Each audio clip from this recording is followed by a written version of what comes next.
Hello, welcome to another piking adventure. I am in a spot that I haven't fished for probably 20 years, maybe more. I'll work it all out later. I used to come here with my dad a lot over the course of about 2 summers and 1 winter. And this was the place when we moved from catching tiny little jack pike to proper pike, and some of my best memories are here. So very excited to be here. I'm not sure if I'm supposed to be here because I haven't heard of anybody fishing here for a long time, but we'll see. I'm ready to pack up and go at a moment's notice, so if anybody doesn't like me here, they can talk to me. Got my DARA license and everything, so I'm fully licensed up, and if anybody has a problem, I'll have a chat with them. I have a float fished sardine out on a beautiful calm surface. It is raining, but that's okay. I don't mind as long as it's not windy. Light conditions are absolutely perfect. Very pleasurable to be here, even if it is raining. I've got all my waterproofs on. So I've got a float fish sardine, as I say, and I've got a ledgered mackerel. I'm not totally happy with the ledgered mackerel. I want to pop it up, and my little pop-up balls came off the trace, so I'll probably make another trace and clip that on. And I might even make another trace for the float and clip that on as well. I have these wee snap swivels that means you can just clip on new terminal tackle at a moment's notice. Very handy. And as I said in the last video, it's all about being confident. If you've got your bait in the water and you're confident, then it doesn't even matter if you don't catch anything, because you've done your best. If you're not confident, if there's something just niggling you about your setup, you don't feel so good and you feel like I could have done better. Maybe it was a wasted opportunity. So I always go for like maximum confidence, and as long as I'm confident, then I'm happy fishing, because the magic only happens whenever you're in the water with the right setup. And if you can say that you've done that, then that's all you can do. So let me get a few things set up and we'll make a video. So this is my ledger rod. It's dead calm, I'm right beside it, so bite indication is basically me watching it and the bait runner on. Really, you're supposed to have the bail arm open and you're supposed to have drop-off indicators, but like I can see everything here. There's nothing's gonna happen without me knowing about it. I'm right beside it and I'm watching it like a hawk. And then I have a float out over here. And again, watching that like a hawk. It is actually quite deep out there. So yesterday, at the fishery with the tire wall, I was fishing at about 7 foot deep. Today I'm probably fishing at about 10 foot, maybe even 11, and the float's still cocked, so I might actually move the stop knot up a little bit. Normally at this place I would fish the other side, but I'm just a little bit nervous about that, so I'm fishing in a place where there's some litter, which I've packed up and I'll take home with me. But litter kind of means that other people have fished it, and that means that they haven't got booted off, you would think. So like I say, it's been a long time since I've been here and I'm being a bit careful, but there we go. Okay, I've got something. Oh yes, it's not huge, but it really did put up a good fight there, and it caused me a bit of an issue because my other line has become tangled and I can't reel it in. So let's get this in and get it sorted. Oh, hard fighting fish in this place, honestly. They really do give you the runaround.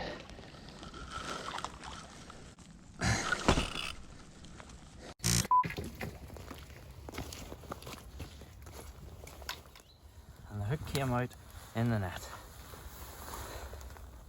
Very good. Beautiful fish. Lovely big tail. Let's get it back in the water.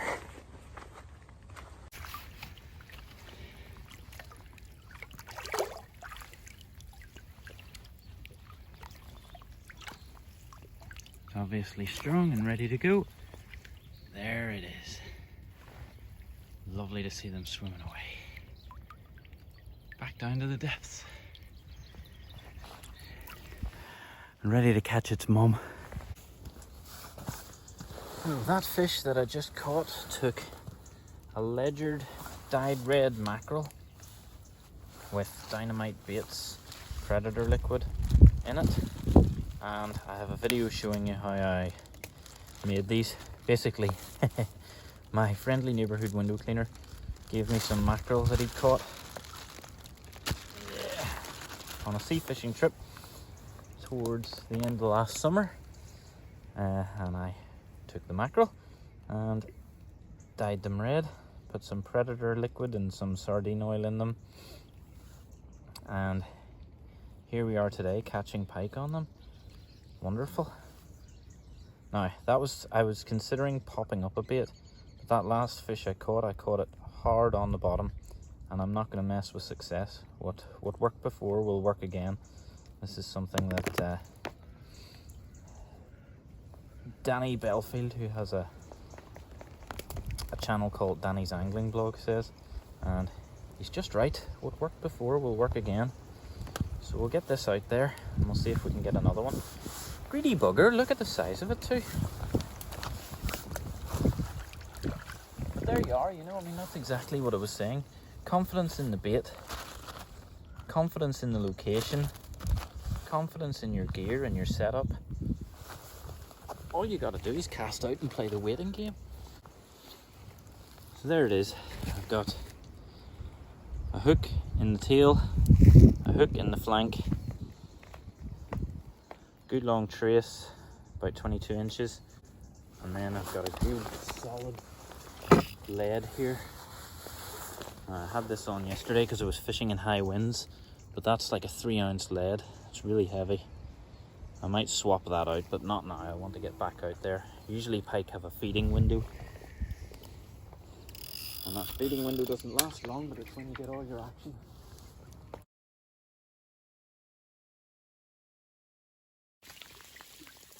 Well, I think it's safe to say it's absolutely pissing it down.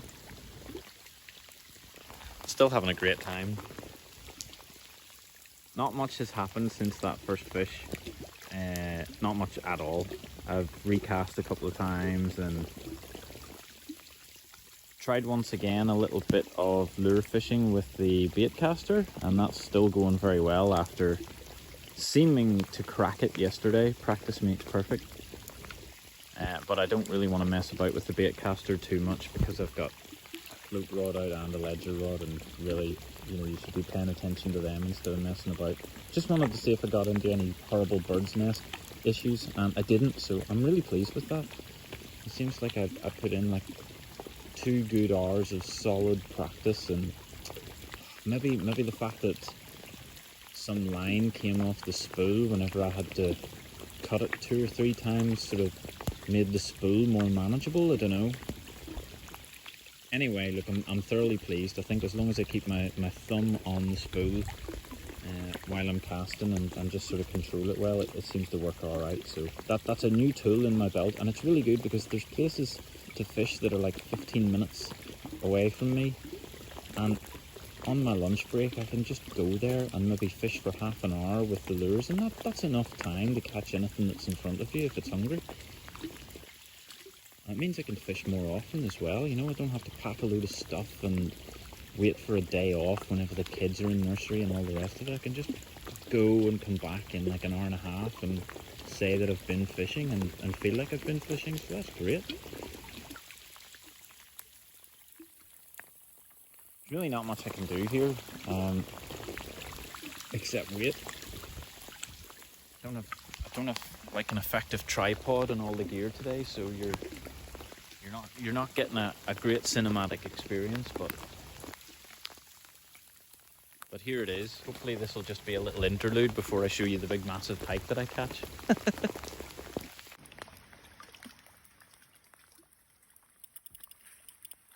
gonna hit that.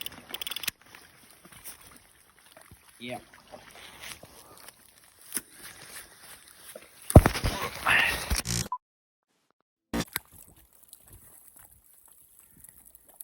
Fish number 2. Not huge, but a lovely fish caught on a single hook, and it's raring to go, as you can see. Straight back. Oh, lovely.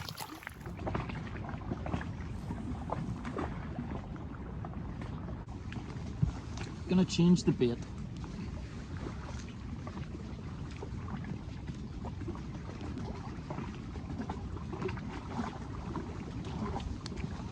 And this will probably be my last cast with the float rod before I head home. Conditions are horrendous. It's really wet. The wind has started to get up. I'm starting to get wet and a bit fed up. I'm happy though, I've caught 2 wee pike. I was just thinking I wanted to pack up and my float shot straight under. Look at that. I struck and pulled it out of its mouth. I might get another piece of bait. I want to get back out there. Got another run.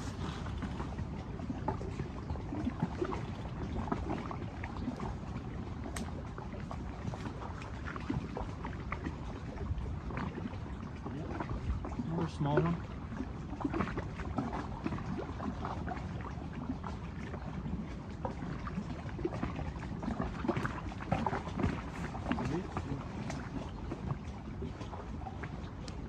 Keep watching the float as well.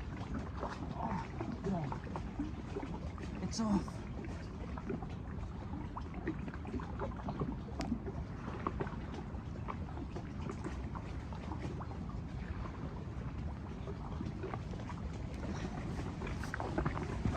It came off. That's the thing. I've got a single hook here. You're not always guaranteed the fish. But I tell you what, they're on the feed. I don't have much bait left.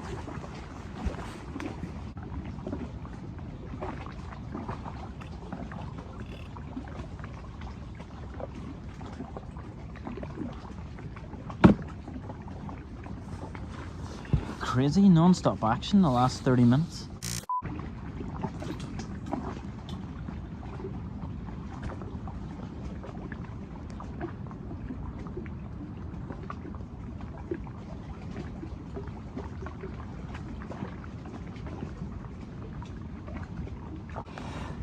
You can see how choppy the water is, but I was convinced that the float was sitting lower in the water than it should have been. You can just tell, even if the waves are crashing over the top of it, you can totally tell. Just because you know how much the float gets covered in a bad wave, and you know how much the float is exposed in a trough, and if it becomes less than that, less than the usual or more than the usual, you automatically know something's up. I'll be watching that like a hawk now, because that was a cracker take. In choppy conditions too. Float fishing's brilliant. It's great fun, very exciting. I was going to pack up early because I'm soaked and it's really mucky here. I'm just generally a bit physically uncomfortable, but the last 40 minutes has been non-stop action. I've pulled the bait out of at least 3 pikes' mouths on the float out to the right and on the ledger out to the left. It's so addictive. I really don't want to pack up and go, but I think I'm gonna have to give it like I was supposed to go at 2:30. It's 2:35. I'm gonna give it until 3 and then I'll pack up, and I'll definitely come back here. There's time in that last 25 minutes to get something, and if I get another take, I can't really say I would do anything differently, because it's far better to strike early than to leave it too late and risk a deep hooked fish. I would far rather pull in half a bait and have a smile on my face and want to get back out there than leave it too late and make sure I hook the fish, but hook it deep down or some crap like that. That's not good, and you always want to strike early. That's why we say strike early, strike often. So yeah, this is the last video before I do my little pack up video. I have seen the float plunge, and God, it is good for your heart. And to hear the bait runner screaming as well is also fantastic. Really puts the magic back into piking. I've spent 3 or 4 sessions at the end of last year just sitting with absolutely nothing happening. Oh, I just saw a fish's tail go. There's so much action here. This is crazy. The magic is totally back in this place. I love it. So either the float is going, or the ledger rod is going, or I'm seeing fish. It's just magic. Like, no one in their right mind would pack up and leave right now. Right, okay, look, last video before I actually have to pack up and leave. Hopefully the next time I see you, I'll either be playing a pike or holding up a pike, and hopefully it'll be a wee bit bigger than 3 pounds, but bigger than 5 pounds, maybe 10 pounds. That would be awesome. I'll settle for 10 pounds. Like, that would be class. But I can't complain. I've had 2 jacks, and after so many days of getting nothing at all, this is just great. See you in a bit. Well folks, I'm in the last 5 minutes, which somehow I think is going to turn into the last 10 minutes. For a while I had non-stop action. The float was going under, the ledger rod was going off.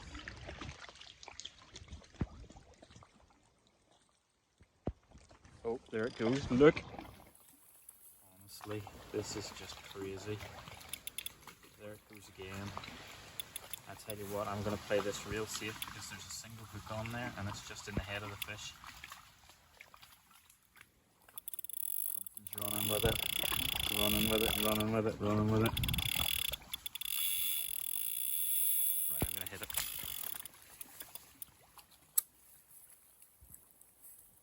There we go.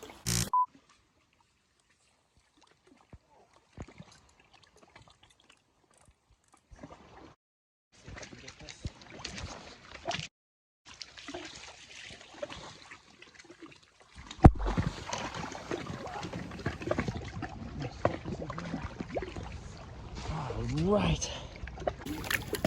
Well folks, managed to get a decent sized one this time. Now, it's still not huge, it's probably only about 5 or 6 pounds, but that's nice. Right, let's get it unhooked. This is on a single hook as well.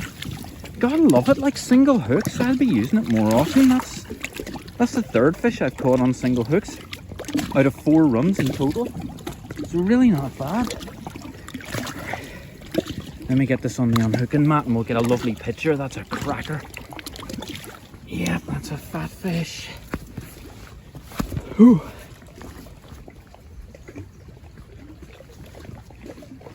That's nice.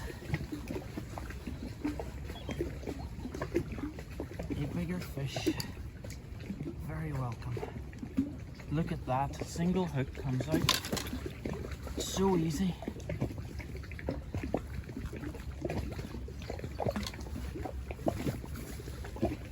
Love that. Now, you can see the size of that fish's head and the body. Let's get a video of it going back. Swim out. There you are. That's you free. There you go. Super job. Oh. Not a double, but it'll do. Right folks, so 2 wee jacks and then a lovely 8 pound or so fish at the end. Absolutely brilliant. I'm thrilled to bits. That's just class. And I caught the 8 pounder on a single hook. That's the 3rd fish I've caught on a single hook out of 4 runs. So that's really not a bad hookup rate. 75%, love it. And 75% so far. It could be we get more runs and more fish on the single hooks. I'm not like all let's use single hooks non-stop, but every now and again I just like to stick them on just to see what the crack is. So that's great. I've got to pack up now and go home, pick up the wee girls. But yeah, super duper. So until the next video, strike early, strike often. See you on the next piking adventure if all my gear doesn't blow into the water.